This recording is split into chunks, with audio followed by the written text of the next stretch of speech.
ಮಡಿನೂರು ಮನು ವಿರುದ್ಧ ಅತ್ಯಾಚಾರ ಕೇಸ್ಗೆ ಸಂಬಂಧಪಟ್ಟಂತೆ ಸಂತ್ರಸ್ತೆ ನಟಿ ಮಿಂಚು ಹೇಳಿಕೆಯ ವಿಡಿಯೋ ಒಂದು ಇದೀಗ ವೈರಲ್ ಆಗ್ತಾ ಇದೆ. ಇನ್ನು ಅದರಲ್ಲಿ ಏನಿದೆ ಅಂತ ನೋಡ್ತಾ ಹೋಗೋದಾದ್ರೆ, ನಾನು ಸತ್ತರೂ ಯಾರೂ ಕಾರಣರಲ್ಲ, ಇದು ನನ್ನ ಸ್ವಂತ ನಿರ್ಧಾರವಾಗುತ್ತೆ. ಸಂತ್ರಸ್ತ ನಟಿ ಮಿಂಚು ಈ ರೀತಿಯಾಗಿ ಹೇಳಿಕೆಯನ್ನ ನೀಡಿದ್ದಾರೆ. ಇದೀಗ ಆ ವಿಡಿಯೋ ವೈರಲ್ ಆಗ್ತಾ ಇದೆ. ನನ್ನ ಹಾಗೂ ಮನು ಮಧ್ಯೆ ಒಂದಷ್ಟು ಜಗಳ ಗೊಂದಲಗಳಿತ್ತು. ಸಿನಿಮಾ ಪ್ರೊಡ್ಯೂಸರ್ಗೆ ಮೆಸೇಜ್ ಮಾಡಿದ್ದು ತಪ್ಪು ಹೌದು.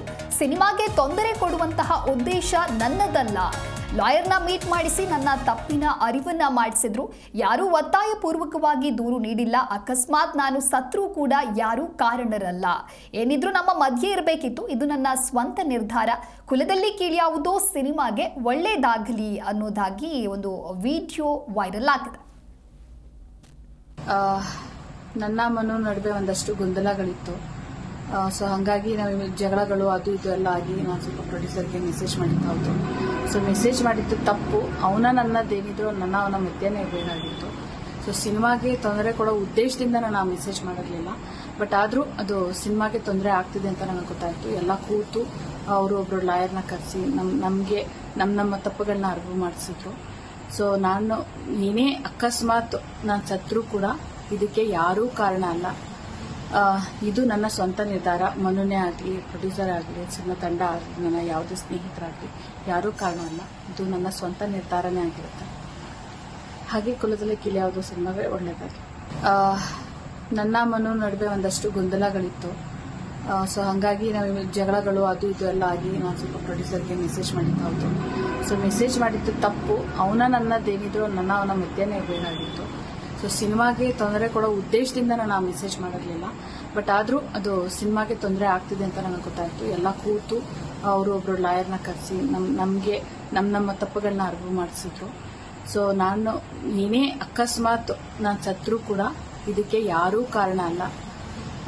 ಇದು ನನ್ನ ಸ್ವಂತ ನಿರ್ಧಾರ. ಮನುನೇ ಆಗಲಿ, ಪ್ರೊಡ್ಯೂಸರ್ ಆಗಲಿ, ಸಿನಿಮಾ ತಂಡ ಆಗಲಿ, ನನ್ನ ಯಾವುದೇ ಸ್ನೇಹಿತರಾಗಲಿ ಯಾರೂ ಕಾರಣ ಅಲ್ಲ. ಇದು ನನ್ನ ಸ್ವಂತ ನಿರ್ಧಾರನೇ ಆಗಿರುತ್ತೆ.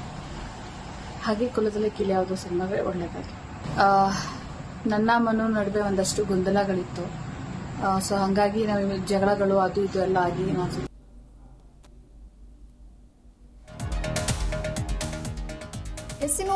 ನಟ ಮಡಿನೂರು ಮನು ವಿರುದ್ಧ ಅತ್ಯಾಚಾರ ಕೇಸ್ಗೆ ಸಂಬಂಧಪಟ್ಟಂತೆ ನಾನು ಸತ್ರೂ ಯಾರೂ ಕಾರಣ ಅಲ್ಲ ಅನ್ನುವಂತಹ ವಿಡಿಯೋ ಒಂದು ಇದೀಗ ವೈರಲ್ ಆಗ್ತಾ ಇರುವಂತದ್ದು. ಈ ವಿಡಿಯೋ ರೆಕಾರ್ಡ್ ಪ್ರಕರಣಕ್ಕೆ ಮತ್ತೊಂದು ಟ್ವಿಸ್ಟ್ ನೀಡಿದೆ. ಇದು ಬಲವಂತದ ವಿಡಿಯೋ ಅಂತ ಹೇಳಿ ಇದೀಗ ಸಂತ್ರಸ್ತೆ ಹೇಳ್ತಾ ಇರುವಂತದ್ದು.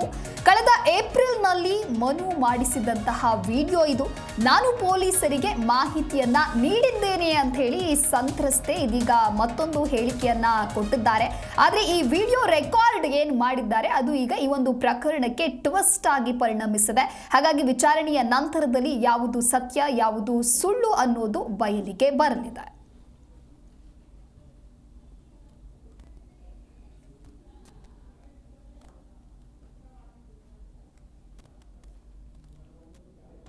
ಸೊ ಹಾಗಾಗಿ ನಾವು ಜಗಳಗಳು ಅದು ಇದು ಎಲ್ಲ ಆಗಿ ನಾನು ಸ್ವಲ್ಪ ಪ್ರೊಡ್ಯೂಸರ್ಗೆ ಮೆಸೇಜ್ ಮಾಡಿದ್ದು ಹೌದು. ಸೊ ಮೆಸೇಜ್ ಮಾಡಿ ನಟ ಮಡಿನೂರು ಮನುನ ಪೊಲೀಸರು ಇದೀಗ ಕರೆದೊಯ್ದಿದ್ದಾರೆ. ಮೆಡಿಕಲ್ ಟೆಸ್ಟ್ಗೆ ಪೊಲೀಸರು ಕರೆದೊಯ್ದಿದ್ದಾರೆ. ನಂತರ ಕೋರ್ಟ್ಗೆ ಪೊಲೀಸರು ಮನುರನ್ನ ಹಾಜರುಪಡಿಸಲಿದ್ದಾರೆ ಅನ್ನೋದರ ಕುರಿತಂತೆ ಮಾಹಿತಿ ಲಭ್ಯವಾಗಿದೆ. ಸದ್ಯಕ್ಕೆ ಒಂದಿಷ್ಟು ವಿಡಿಯೋಗಳು ಇದೀಗ ಆಡಿಯೋ ಹಾಗೂ ವಿಡಿಯೋ ವೈರಲ್ ಆಗ್ತಾ ಇರುವಂಥದ್ದು. ನಟ ಮಡಿನೂರು ಮನು ವಿರುದ್ಧ ಅತ್ಯಾಚಾರದ ಆರೋಪ ಕೇಳಿ ಬಂದಿತ್ತು. ನಂತರದಲ್ಲಿ ನಟ ಮಡಿನೂರು ಮನು ಇದಕ್ಕೆ ವಿಡಿಯೋ ಮುಖಾಂತರ ಸ್ಪಷ್ಟನೆಯನ್ನ ನೀಡುವಂಥ ಕೆಲಸವನ್ನ ಕೂಡ ಮಾಡಿದ್ರು. ಯಾರೋ ಬೇಕಂತಲೇ ಈ ರೀತಿಯಾಗಿ ಮಾಡ್ತಾ ಇದ್ದಾರೆ, ಸಿನಿಮಾಗೆ ತೊಂದರೆಯನ್ನ ಕೊಡಬೇಕು ಅನ್ನುವಂಥ ನಿಟ್ಟಿನಲ್ಲಿ ಈ ರೀತಿಯಾಗಿ ಮಾಡ್ತಿದ್ದಾರೆ ಅನ್ನುವಂಥ ಆರೋಪವನ್ನ ಕೂಡ ಮಾಡಿದ್ರು. ಆದರೆ ಇದೀಗ ವಿಡಿಯೋ ರೆಕಾರ್ಡ್ ಪ್ರಕರಣಕ್ಕೆ ಮತ್ತೊಂದು ಟ್ವಿಸ್ಟ್ ಅನ್ನ ನೀಡಿದೆ. ಬಲವಂತದ ವಿಡಿಯೋ ಇದು ಅಂತ ಹೇಳಿ ಸಂತ್ರಸ್ತೆ ಇನ್ನೊಂದು ಕಡೆ ಹೇಳ್ತಾ ಇರುವಂತದ್ದು. ಕಳೆದ ಏಪ್ರಿಲ್ನಲ್ಲಿ ಮನು ಮಾಡಿಸಿರುವಂತಹ ವಿಡಿಯೋ ಇದು. ನಾನು ಪೊಲೀಸರಿಗೆ ಮಾಹಿತಿಯನ್ನ ನೀಡಿದ್ದೇನೆ ಅಂತ ಹೇಳಿ ಸಂತ್ರಸ್ತೆ ಹೇಳಿದ್ದಾರೆ.